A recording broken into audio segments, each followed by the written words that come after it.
बिस्मिल्लाहिर्रहमानिर्रहीम, अल्लाह के नाम पर जो सबसे ज्यादा मेहरबान और रहम करने वाला है। कुरान ने 1400 साल पहले बता दिया था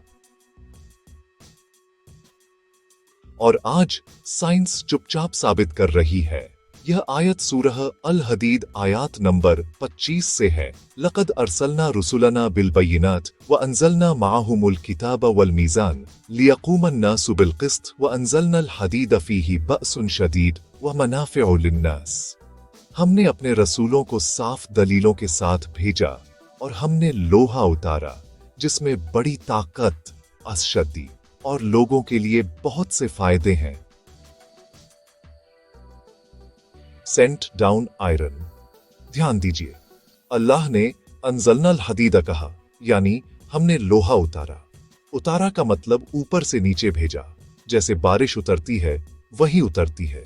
1400 साल पहले के लोग लोहे को सिर्फ जमीन से निकलने वाला समझते थे। कोई नहीं जानता था कि लोहा आसमान से आया है।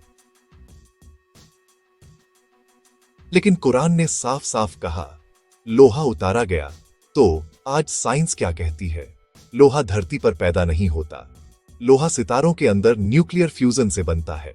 बहुत बड़े सितारे जब सुपरनोवा विस्फोट में फटते हैं तो लोहा जैसे भारी तत्व बनते हैं और पूरे ब्रह्मांड में फैल जाते हैं।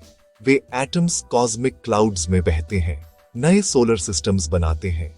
धरती पर मौजूद ज्यादातर लोहा उल्का पिंडों, मीटियोराइट्स के जरिए आसमान से गिरकर आया है और पूरे इतिहास में लोहे के टुकड़े मीटियोराइट्स के रूप में आसमान से गिरे भी हैं। प्राचीन लोग भी इन मीटियोराइट्स को आसमान से गिरा लोहा कहते थे और इससे हथियार बनाते थे, ब्लेड्स बनाते थे। लेकिन यह बात 20वीं सदी में ही वैज्ञानिक रूप से साबित हुई। तो हां, लोहा आसमान में बनता है, स्टेलर एक्सप्लोजन्स और कॉस्मिक डिब्री से दुनियाओं तक पहुंचता है और मीटियोरेटिक फॉर्म में बारिश की तरह गिरता भी है। फिर भी कुछ लोग इस आयत का मजाक उड़ाते हैं, कहते हैं लोहा आसमान से कैसे उतर सकता है? आयरन का ओरिजिन एक्स्ट्रा टेरेस्ट्रियल है। उसकी जर्नी नीचे की ओर है, स्टार्स से स्पेस तक, स्पेस से अर्थ तक और अर्थ से हमारे हाथों तक। यह वर्स ये भी कहता है कि आयरन में माइटी स्ट्रेंथ और लोगों के लिए बेनिफिट्स हैं। तलवारों से लेकर स्काई स्क्रेपर्स तक, रेल्स से लेकर रिएक्टर्स तक आयरन ने हमारी सिविलाइजेशन बनाई है। कुरान सोचने के लिए इनवाइट करता है। क्या वे कुरान पर गौर नहीं करते? भाई, मजाक उड़ाने से पहले थोड़ा पढ़ लिया करो। कुरान ने वो सच बता दिया जो इंसान की समझ से बाहर था। यह इल्मी मौजिज़ा है।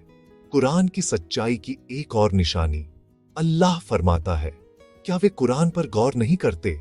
अगर ये अल्लाह के अलावा किसी और की तरफ से होता तो इसमें बहुत सी विरोधाभास पाते। सूरह अन-निसा 22। कुरान और साइंस यहां दुश्मन नहीं है, वे दो लेंसेज हैं।